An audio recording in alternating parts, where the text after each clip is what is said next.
So hello guys, we have the next interview guest with us, and next to me this time is Giacomo Socke. Welcome. He just successfully qualified for the for the overall final of the EPS season 17 Alienware Finals. And yeah, your last game against Cloud. Can you give us like a short recap of what happened? Of all the maps? Yeah.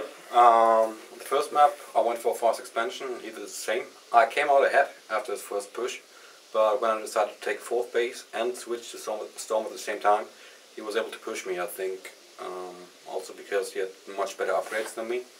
The second game, I actually don't remember right now. And the third one, I went for 3-gate fast expansion. He did clock benching, and my observer got out just in time, so I only lost a bit of mining time and like 2 or 3 probes. After that I was a bit ahead. He expanded as well, but I was able to contain him and delay his expansion with my 3-gate. And I was very far ahead at that point again. But then I tried to finish the game, but he just held on.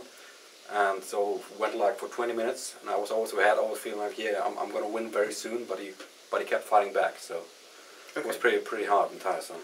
You can meet Cloud again in the overall final. Are you confident that you can beat him again? I think it's pretty even chances for us, but the thing is, since I only have to win 1 best of 3 and he has to win 2 best of 3s, I'm very confident. Like, no matter who advances, the Muslim or Cloud, if it's 2 best of 3s for him to win, 1 for me, I'm very confident that I can take first place. Okay. Before the finals, did you go to the event very confident and said like, oh yeah, I will take first place, or what was your mindset? I was I was looking forward to playing Goody. He was the player I favored to play the most of all the 3 turns here. And against Cloud and Muslim, I think I'd say I've got a slight edge, like a bit more than 50% chance. But like every player that will find has chances to beat the other one. So it's really close at this event. I wouldn't have said like I'm gonna get first before this event. Okay, how much did you practice, and have you been well prepared for all the matches? The thing is, since it's only PvD for me, it's not that much to do. I also prepared very well for DreamHack, which was last week or the week before, and there was a lot of PvT practice for that as well. So the last 3 or 4 days I played like 4 or 5 hours every day, and mostly PvT. So I think I prepared okay. Do you think it's a big advantage that there are so many good Terran players out there in Europe and only few Zerg and Protoss players? I guess it is. It's like, even for the Terrans, their strongest matchup is probably TVT in Europe, just because you get played all the time. So I think that's definitely an advantage for me. Okay.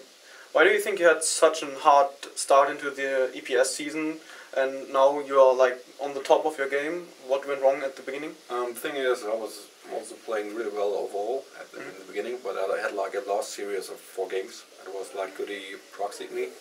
Then I played really badly against Naruto and lost, and then there were 2 PvPs, and I'm really pretty bad at PvP. And the thing is, playing EPS matches is kind of different from playing like these weekly cups or big tournaments, because you kind of have like 5 or 6 games against worse opponents, and then which you must not lose.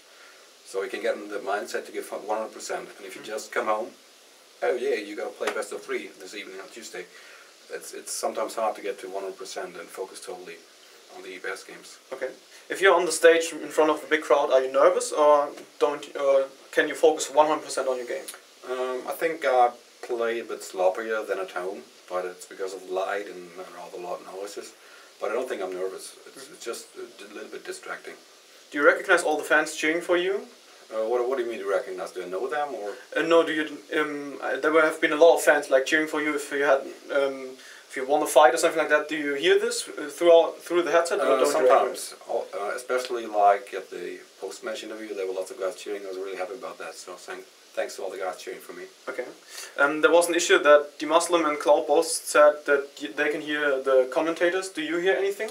I got the sound switch to max, and as long as I'm like setting units and hearing the game sounds, I can't make out anything. But if I was to like just sit and do nothing and listen really closely, I think I could hear what's going on.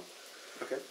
Now the next big events are, for example, the IEM European Finals. Are you confident that you can perform very well there as well? Yeah, it's a group of 6 people, and since it's like 10 Terrans, I hope not to get white on my group. And if I play against 5 Terrans, I'm confident I can take top 3 in my group. And if I don't get first, that would mean like only having to win 1 more match to get top 4.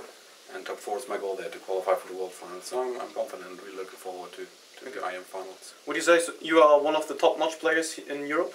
Yeah, I guess so. Like, it's hard to tell, like, it switches every week, but I guess I'm like top 5, top 10, depending on what day it is, you know. Mm-hmm. Okay, last question. What are your thoughts on the new patch? I think you read the patch notes.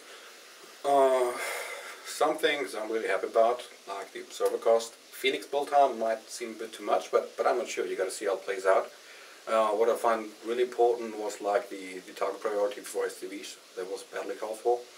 And also, you can't hold the unit button anymore to macro. You got to press every single button. I did that anyways, so I'm kind of glad that's like for the Zerk. You just have to hold D.